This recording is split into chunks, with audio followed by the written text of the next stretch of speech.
picking it upside down. If I actually pick it, then I will explain why. Otherwise, I just keep repeating myself at the start of every video.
yes.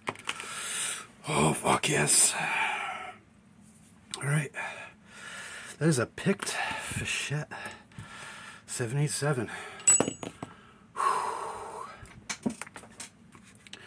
Alright, let's gut this. Take this off. Turn the lights up. Okay.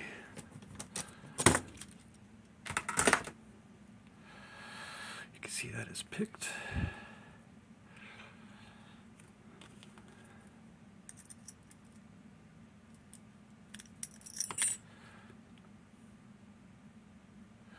Oh, we shaking. Can I turn it back from the back? See, that's mine. I have that fence.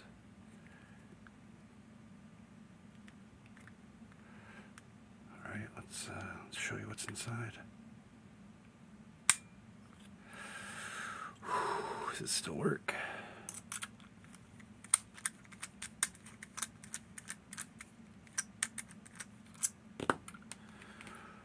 Okay.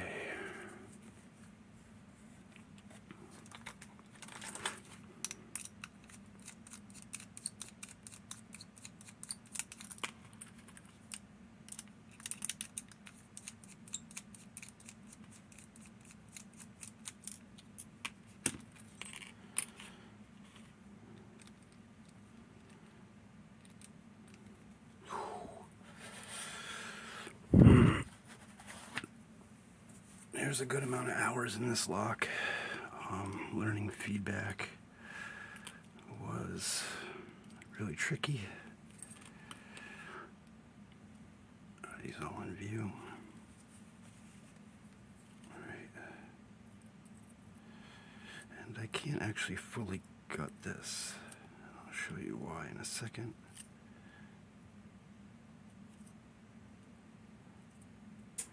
I have this on loan from West Lockpicking, and you can see this. There's a pin that's got to be hammered out.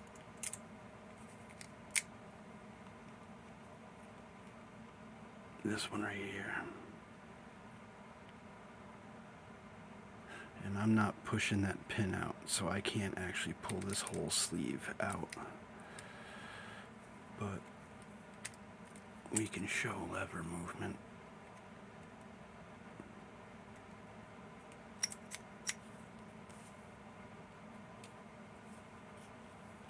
Let me put something in there so it doesn't pop back up every time.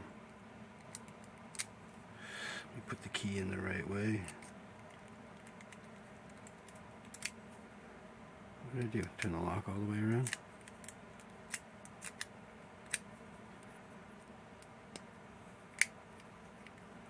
What the hell did I just do?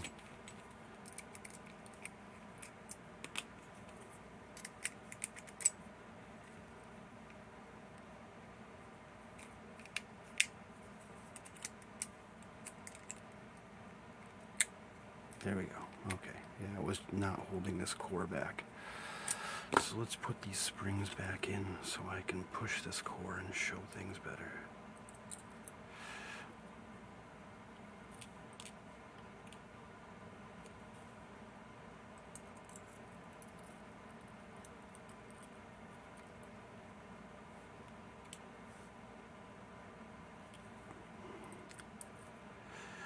So why did I pick it upside down? I picked it upside down because there's a zero lift on the top.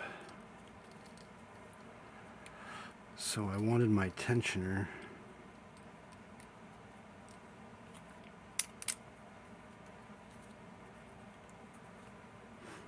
let's see if we can get the light back in here a little bit better.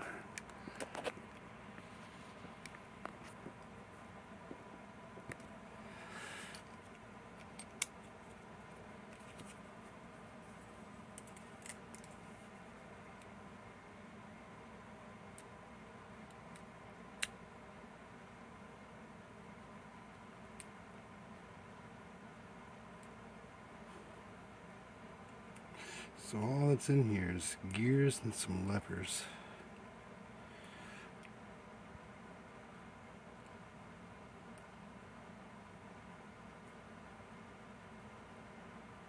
8 gears driven by like sickle-shaped levers, and there's an accelerated movement because of the shape of those levers. But you see that one top, this guy isn't really moving at all up here as I insert this key and take it out.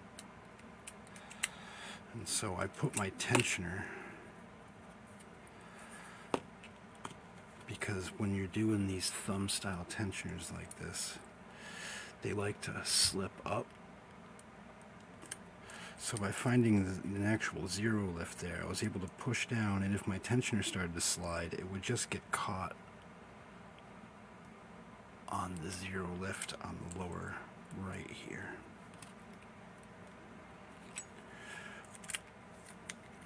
Oh, hey, come on. Pay attention. I know you're excited. But that's how the lock works. Let's see, I have some slightly disassembled ones over here, but I'm just going to lay this one back out. The other thing I found that was really unfortunate about these is the fence is a pot metal. So as you push to tension, you're grinding against those. So your fence gets all fucking mangled as you're picking against it. So forensic evidence, you can definitely tell. This is the one I was prog pinning. You can definitely tell when people are picking these locks just by doing a little forensic. And we can see this one.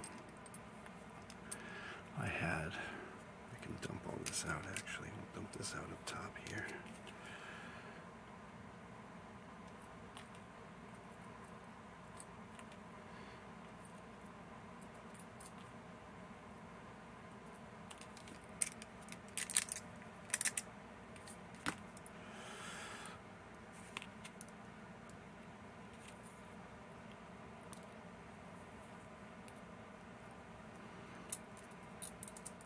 So this is the one I used to learn on because I didn't want to screw up the loaner, and I'd gotten, this one was broken when I got it.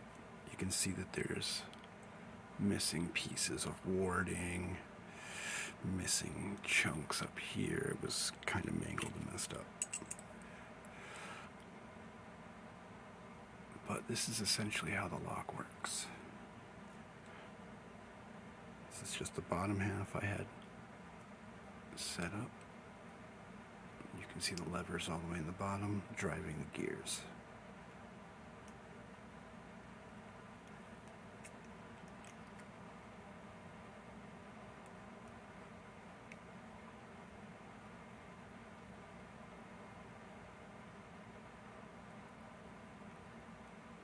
So for picking,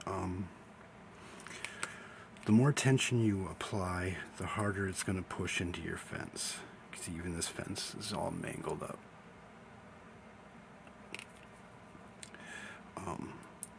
So these are going to push in and grind on that fence no matter what you do as you're picking. And you'll see there's a little higher step right before the true gate. So you'll feel click, click, click, click, click, stop. Almost like a dead stop. And then when you have to let off tension to pass this little ramp. And as you do that, you're going to drop all the other ones. That's what I encountered anyways. Anytime I'd fully set one, I would drop one or two of the other gears because the tolerances are just so good.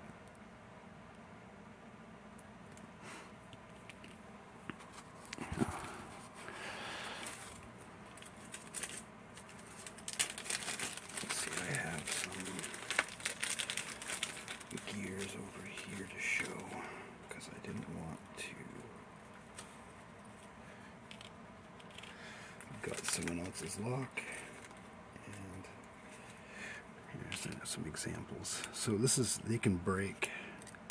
This is one of the ones from this salvaged one where the the tooth actually broke off. So that ramp got smashed over and was stopping the lock from operating. And that's what the discs normally look like. And you can see a nice ramp.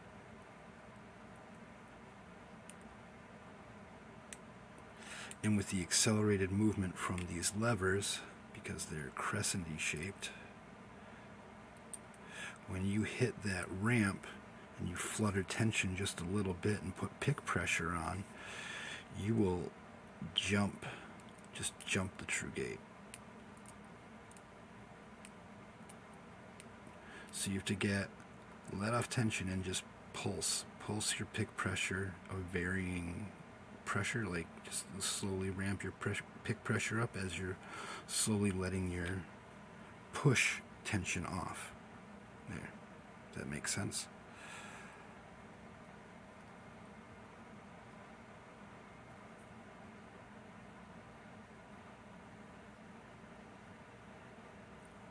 Anyways, well, we're at 25 minutes.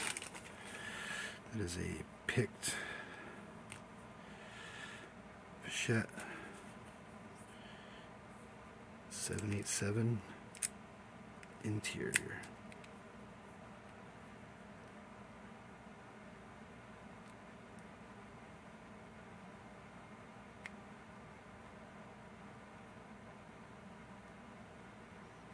All intact. I will be sending it back to its owner so they can go, hey, you didn't even take it apart. Pretty awesome. Tools used. Just a 25 thousandths hook. This was my end turning tool. My push tensioner. This just has a little, oh, come on, autofocus. A little notch in it so that this could close around it, about the width of the key.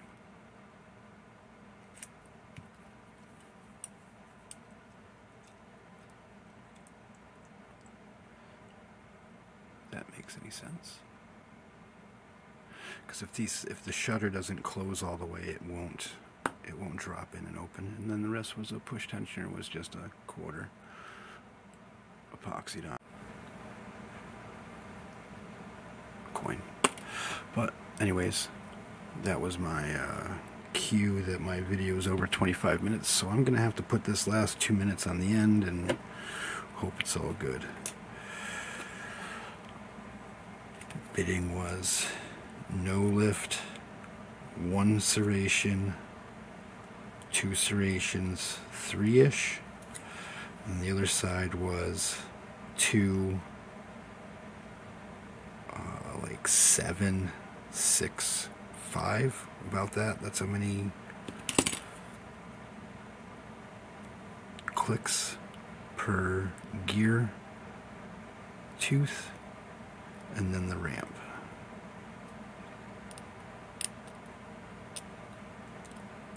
You can see they all move.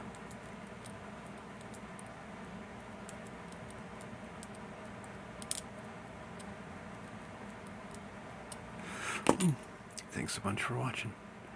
Cheers. Talk to you later.